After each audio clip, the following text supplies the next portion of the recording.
Call your bank right now, before you finish this chapter. The number is on the back of your card. That single call is worth more than everything else on this page, and every minute matters. So make it first and listen to the rest afterward. Here's the truth. Call your bank or card issuer immediately, using the number on the back of your card. Do this even if you don't think the transaction went through, even if you didn't press submit. The U.S. Postal Inspection Service advises contacting your bank in exactly this situation.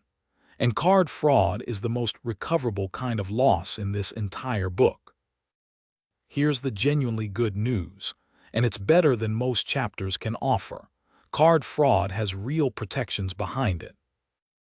Unlike wires or gift cards or crypto, all effectively irreversible, credit and debit card charges can be disputed, reversed, and refunded. Credit cards offer the strongest protection of all.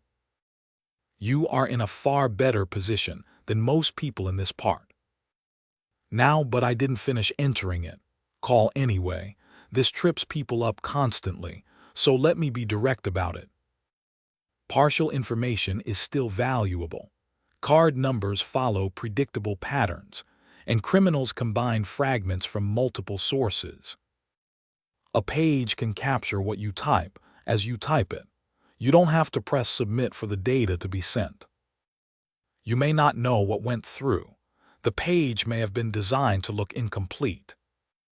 And a canceled card can't be used, so there is no downside to acting. Worst case, you have a small inconvenience and a new card in a few days. The cost of calling unnecessarily is a mild nuisance. The cost of not calling is potentially your account. That's not a close decision. Now, what do you tell them? Keep it simple. I believe my card number has been compromised. I gave it to what I now think was a fraudulent website or caller. I'd like to cancel this card and be issued a new one. Then ask for the card canceled and reissued with a new number. A review of recent transactions. Go through them together and flag anything you don't recognize. Fraud alerts turned on for the new card. A note on the account that you were targeted. And reversal of any fraudulent charges already posted. Ask specifically what the dispute process is and what time frame applies. Now, debit versus credit, worth knowing because the urgency differs. A credit card is a loan from the bank. Fraud on it spends their money while it's disputed, and protections are strong. A debit card pulls directly from your checking account. The money leaves immediately, and getting it back can take longer. Meanwhile, your rent and bills are drawn on a depleted balance. So if it was a debit card, treat this as more urgent, and ask the bank to watch the account closely. This is also why many people prefer to use a credit card for online purchases. Then afterward, watch your statements for the next few months, not just weeks. Some charges appear late, and small test charges often precede large ones. Turn on transaction alerts so you're told instantly next time. Consider a credit freeze if you gave more than the card. Name, address, date of birth, or social security number. And report it at reportfraud.ftc.gov, and if there was a loss at ic3.gov. Here's what I'd do. I'd call before doing anything else, including finishing this chapter, because with card fraud, speed genuinely converts into money recovered.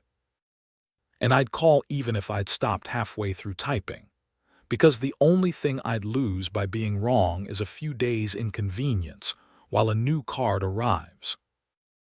I'd ask them to go through recent transactions with me on the same call, since small, unfamiliar charges are often a test before a large one, and catching them early is what stops the big one.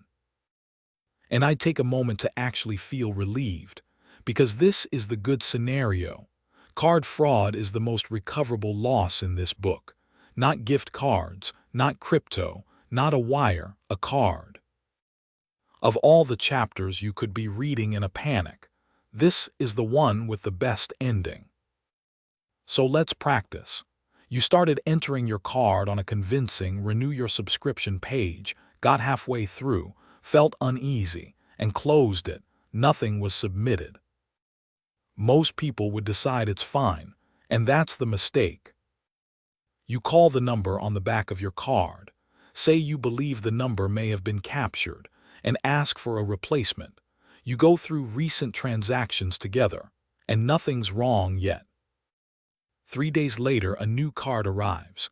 Total cost, 1 phone call and a minor inconvenience.